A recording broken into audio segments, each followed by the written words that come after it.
Everyone, मैं हूं मरियम और आज हम बात करेंगे सिंपल पास्ट टेंस के बारे में। जैसे इस टेंस का नाम कहता है, हम इसे यूज करते हैं गए कल के बारे में बात करने के लिए, यानी पास्ट के बारे में बात करने के लिए। इस वीडियो में मैं आपको डिटेल में बताऊंगी कि इस टेंस के सेंटेंसेस कैसे बनाने हैं और इसे कब यूज करना है। सिंपल पास्ट में स्टेटमेंट बनाने के लिए हम लिखते हैं सब्जेक्ट प्लस वर्ब का past tense form. Regular verbs के जो पास्ट टेंस फॉर्म होते हैं वो ईडी के साथ एंड होते हैं। I walk to school, she baked a cake. हमारे मेन वर्ब्स यहाँ है वॉक और बेक। वॉक के आगे हमने लगा दिया ईडी तो वो बन गया वॉक्ड, और बेक के आगे लगा दिया डी तो वो बन गया बेक्ड। अब बेक के आगे सिर्फ डी लगाया है क्योंकि वो ऑलरेडी ई में एंड होता है। अब इंग्लिश में काफी ऐसे भी वर्ब्स हैं जिनका पास्ट टेंस फॉर्म ईडी में नहीं एंड होता है। हम वो वर्ड को पूरा चेंज कर देते हैं। He ate ice cream, they saw a ghost।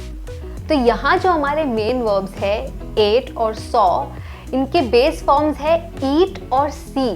तो हमने eat और see के आगे ed नहीं लगाया, हमने उन्हें चेंज कर दिया तो वो ate और saw बन गए। तो ये है हमारे irregular verbs.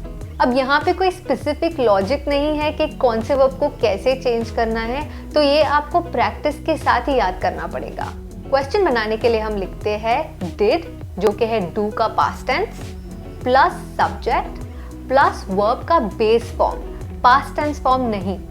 Did you walk to school, did she bake the cake.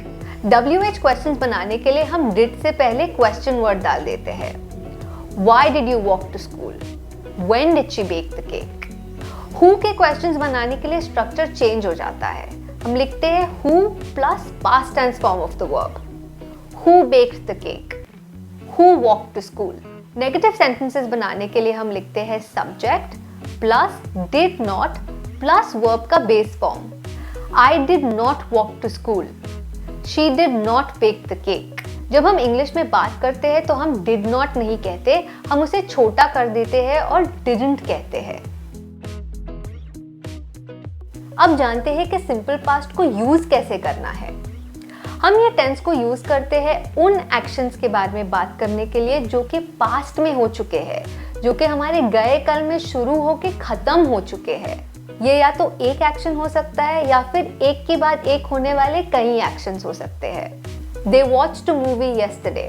I cleaned my room, cooked dinner and then took a shower. ये जो सारे एक्शंस हैं ये गए कल में ही खत्म हो चुके हैं, ये पहले ही शुरू होकर खत्म हो गए हैं। उन्होंने कल मूवी देखी, मैंने पहले ही खाना पकाया, सफाई की और शावर लिया। तो आप देख सकते हैं कि मैं या तो एक एक्शन के बारे में बात कर सकती हूँ या फिर सीरीज ऑफ एक्शंस, एक के बाद एक होने वाले एक्शंस, कि मैंने सफाई की, फिर मैंने खाना पकाया और फिर मैंने शावर लिया। ये टेंस हम यूज कर सकते हैं हमारी पुरानी आदतों के बारे में भी और जो चीजें बार बार हुआ करती थी। He always had candy in his pocket. I played with my friends every day after school. तो ये जो दोनों चीजें हैं ये बार बार हुआ करती थी, ये अब नहीं हो रही है। ये आदत अब नहीं है, ये पहले हुआ करती थी। उसके पास हमेशा कैंडी हुआ करती थी और मैं रोज अपने दोस्तों के साथ खेलने जाया करती थी। ये मेरी पुरानी आदतें हैं, ये अब नहीं हो रही है। हम सिंपल पास्ट से उन चीजों के बारे में भी बात कर सकते हैं जो कि पास्ट में कुछ समय के लिए सच हुआ करती थी। She loved potatoes when she was younger. Humans lived in caves during the Stone Age. तो ये जो दोनों चीजें हैं ये पहले गए कल में कुछ समय के लिए सच हुआ करती थी, ये अब सच नहीं है। अब उसको पोटैटोज पसंद नहीं है, उसको पहले जब वो छोटी थी पोटैटोज पसंद हुआ करते थे। अब ह्यूमंस रहते हैं फ्लैट्स में, घरों में, अब हम गुफाओं में नहीं रहते, लेकिन एक ज़माने में ये सच हुआ करता था। हम सिंपल पास्ट के साथ बहुत ऑफन टाइम एक्सप्रेशंस यूज़ करते हैं। टाइम एक्सप्रेशंस यानी वो वर्ड्स और फ्रेजेस जो हमें बताता है कि कोई चीज़ पास्ट में कब हुई है।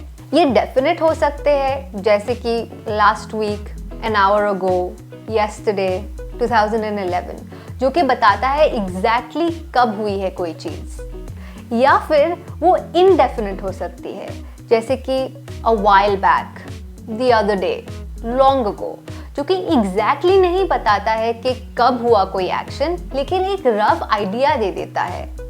आप देख सकते हैं कि दोनों में हमने अगो के साथ एक्सप्रेशंस यूज किए हैं। अगो हमें ये बताता है कि आज से कितने समय पहले कुछ हुआ है। तो ये डेफिनेट हो सकता है an hour ago, a week ago, a year ago, या फिर इनडेफिनेट हो सकता है long ago, a short while ago, a few days अगो।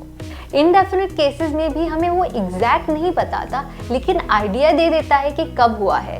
तो जब हम कहते हैं अ शॉर्ट वाइल अगो, तो पता है कि ये अभी अभी हुआ है। जब कहते हैं लॉन्ग अगो, यानी कि काफी समय बीत गया है कुछ चीज या इवेंट होकर। चलिए करते हैं रिकैप और देखते हैं फिर से कि हम सिंपल पास्ट कब यूज कर सकते हैं। Completed actions in the past, यानी गए कल में जो एक्शंस खत्म हो चुके हैं। Past habits and repeated actions, यानी कि गए कल की आदतें और जो चीजें बार बार होती रहती थी, जो कि अब नहीं हो रही है लेकिन तब होती रहती थी।